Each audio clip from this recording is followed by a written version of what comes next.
환영합니다, 여러분. 오늘 우리가 파헤쳐볼 인물은 뭐랄까, 그냥 평범한 억만장자가 아닙니다.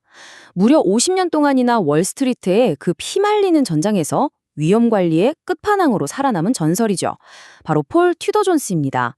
그가 시장과 세상을 대체 어떤 렌즈로 바라보는지 오늘 그 50년짜리 생존의 지혜를 함께 털어보시죠. 자, 본격적으로 오늘 살펴볼 내용들을 빠르게 짚고 넘어가죠. 첫 번째, 트레이더 대 투자자. 두 번째, 시장 버블의 해부학. 세 번째, 궁극적인 AI 리스크. 그리고 마지막으로 친절의 힘입니다. 일본 엔화부터 인공지능, 그리고 1957년에 어느 채소 시장까지 아주 흥미롭게 연결될 테니까 끝까지 집중해주세요. 그럼 첫 번째 파트, 트레이더 대 투자자로 바로 들어가 보겠습니다. 월스트리트 전설의 진짜 일상이 어떤지 아시나요? 트레이더와 투자자의 삶은 이건 진짜 완전히 다른 세상입니다. 폴 튜더 존스는 트레이더의 삶을 무자비한 시장과 링 위에서 치고받는 복싱 매치나 미식 축구가들이 매일 진흙탕에서 구르는 참호전에 비유하거든요. 땀내나고 진짜 피말리는 단기 변동성 속에서 싸우는 거죠. 반면에 투자자는 어떤가요? 아주 긴 트렌드에 올라타서 인내심을 갖고 국가와 시스템을 굳게 믿으면서 평온하게 가는 겁니다. 여기서 진짜 재밌는 포인트가 하나 나오는데요. 평생을 그 참호 속에서 뒹굴었던 존스가 최근에 아주 솔직한 고백을 했습니다.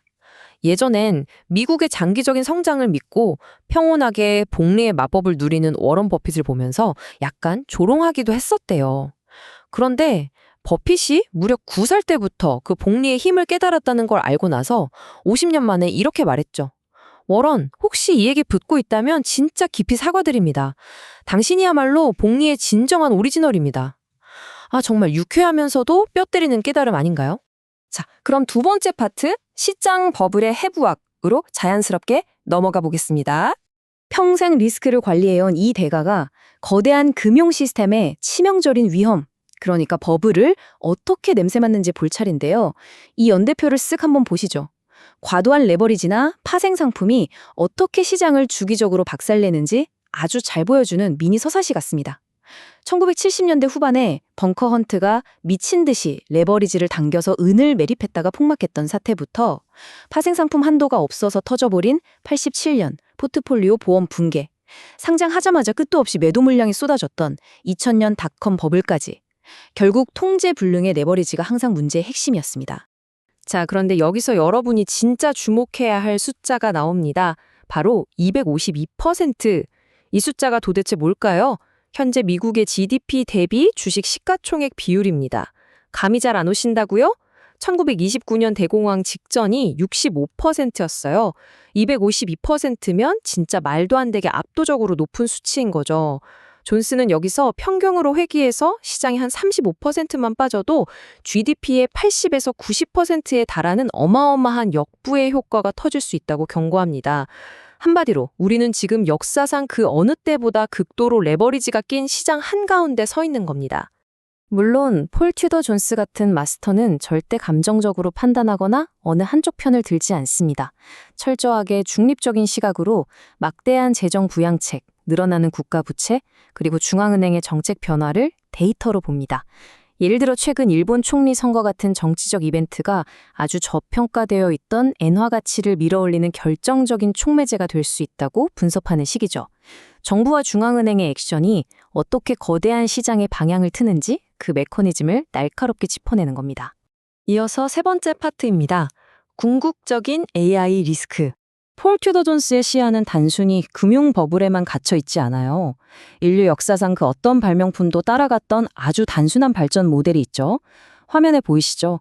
구축하고 파괴하고 다시 반복하고 일단 만들고 쓰다가 망가지거나 실패하면 고쳐서 더 나은 걸 만드는 식이죠.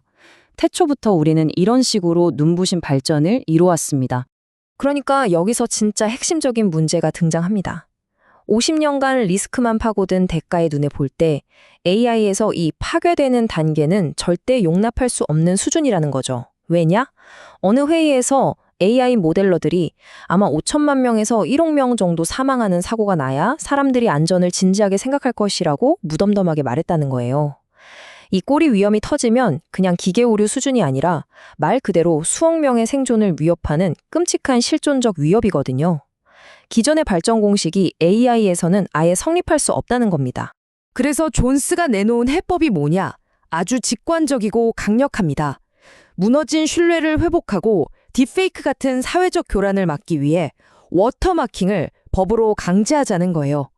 인간이 만든 건지 AI가 만든 건지 무조건 명확하게 구별할 수 있게 시스템을 만들고 이걸 3번 이상 고의로 어기면 심지어 중범죄로 감옥에 보내야 한다고 강하게 주장합니다. 기술 혁신에 막자는 게 아니라 진실을 보호해서 치명적인 꼬리 위험을 통제하는 진짜 마스터다운 통찰이죠. 자, 이제 드디어 마지막 파트입니다. 친절의 힘. 거시경제나 AI의 실존적 위험 얘기하다가 갑자기 웬 친절이냐 싶으시죠? 근데 이 이야기가 진짜 사람 냄새나고 뭉클합니다. 앞서 우리가 얘기했던 그 엄청난 복리의 마법이 우리 삶에는 어떻게 적용되는지 보여주거든요.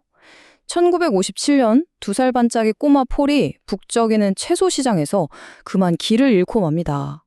공포에 질려 엉엉 울고 있는데 연세 지긋한 흑인 할아버지 한 분이 다가와서 어머니를 찾을 때까지 묵묵히 손을 잡아주셨대요. 사례금도 마다한 그 순수한 친절에 너무 깊은 감동을 받아서 어린 존스는 무려 10년 동안 매일 밤 잠들기 전에 그 할아버지를 위해 기도했다고 합니다. 자그마치 4,000번을 넘게 그 고마움을 반복해서 되새긴 거죠. 그리고 이게 아주 기가 막히게 연결되는데요. 그 어린 시절 가슴에 꽂힌 작은 친절이 시간이 흘러 어마어마한 사회적 헌신으로 복리처럼 불어납니다. 1986년에 유진 랭이라는 백인 사업가가 할렘과 아이들의 대학 등록금을 대주겠다고 나선 걸 보고 존스는 온몸에 전율을 느꼈대요. 과거에 길 잃은 백인 꼬마를 돕던 흑인 노인의 모습이 마치 거울처럼 딱 겹쳐 보였던 거죠. 그 깨달음이 바로 다음 해인 1987년 빈곤과 싸우는 그 거대한 자선단체 로빈후드 재단 설립으로 이어졌습니다. 한 사람의 묵묵한 친절이 수만 명의 아이들을 구하는 거대한 시스템으로 진화한 겁니다. 이런 그가 평생 흔들림 없이 가슴 깊이 새기고 살아온 어머니의 조언이 있습니다. 바로 친절로 그들을 제압하라입니다. 요즘 시대 한번 보세요. 끊임없이 편을 가르고 서로를 악마화하고 독설이 난무하잖아요. 하지만 존스는 과거 우리가 나눴던 그 상호 존중을 회복하기 위한 최고의 해답으로 바로 이 단순한 친절을 꼽습니다. 나쁜 뉴스에 같이 분노하기보다는 그냥 스스로 내면의 다정함을 꺼내서 누군가의 하루를 밝혀주라는 것이죠. 마지막으로 이 깊고 강력한 질문을 여러분께 던져보면서 마무리할까 합니다. 만약 3억 5천만 명의 미국인들, 아니 지금 이 시간을 함께하고 계신 우리 모두가 매일 아침 딱 하나의 작은 친절을 의도적으로 실천하기로 마음 먹는다면 세상이 어떻게 될까요? 수십조 원의 자금을 굴리고 시장의 붕괴를 예견하는 이 위대한 투자자조차도 결국 인생에서 가장 중요한 건 타인에게 남기는 선한 영향력이라고 강조합니다. 우리가 매일 일상에서 베푸는 그 작은 친절이야말로 절대 무너지지 않는 가장 위대한 복리의 마법일지도 모릅니다. 자, 이 깊은 여운을 가슴에 품고 폴 투더 존스의 지혜를 살펴본 이번 시간 여기서 마치겠습니다. 여러분은 오늘 누구에게 작은 친절을 베푸시겠습니까?